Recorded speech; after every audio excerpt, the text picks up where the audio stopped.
السلام عليكم ورحمة الله وبركاته. معاكم محمد حجازي من حجازي فت، ودي الحلقة الرابعة. الحلقة الرابعة النهاردة هتبقى بعنوان ازاي اعمل لنفسي برنامج تدريبي من غير ما احس ان انا تايه، لان برنامج التدريب بتاعك هو خريطة الطريق بتاعتك. من غيره مش هتقدر توصل لهدفك، وبيه هتقدر توصل لهدفك وتعدي هدفك كمان. عشان كده هقولك على شوية مبادئ ثبتها في اي برنامج تدريبي بتعمله وإن شاء الله هتفرق معاك. وأول حاجة محتاج أركز عليها هي اختيار تقسيمة التمرين بتاعتي، أو بمعنى تاني كم يوم هتمرن في الأسبوع.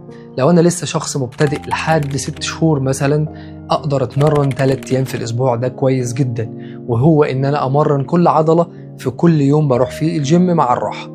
تاني حاجة، لو أنا شخص لسه معايا من 6 شهور ل2 أقدر أتمرن 3 أو 4 أيام في الأسبوع، ده كويس جدا لمستواي. وهو إن أنا أقدر أستعمل بوش بول ليجز أو أقدر أستعمل أبر ولور.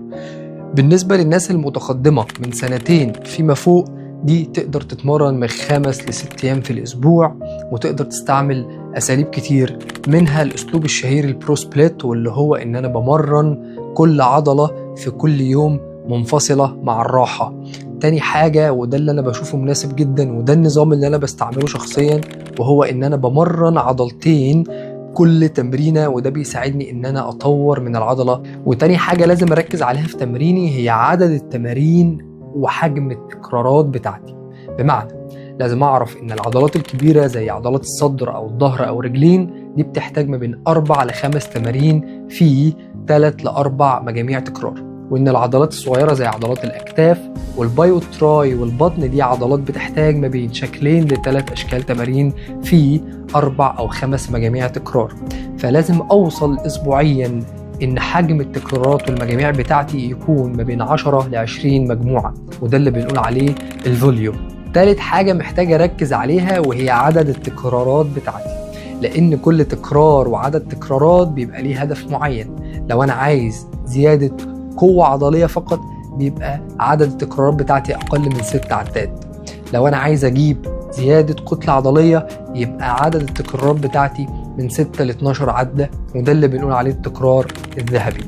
ثالث حاجة، لو أنا عايز أزود قدرة التحمل العضلي عندي وأزود من حرق كمية الدهون، بيبقى عدد التكرارات بتاعتي أكتر من 12 عدة. كمان محتاج أركز على حاجة اسمها التدرج التدريبي أو تدرج الأحمال، واللي احنا بنقول عليها بروجريسيف اوفرلود.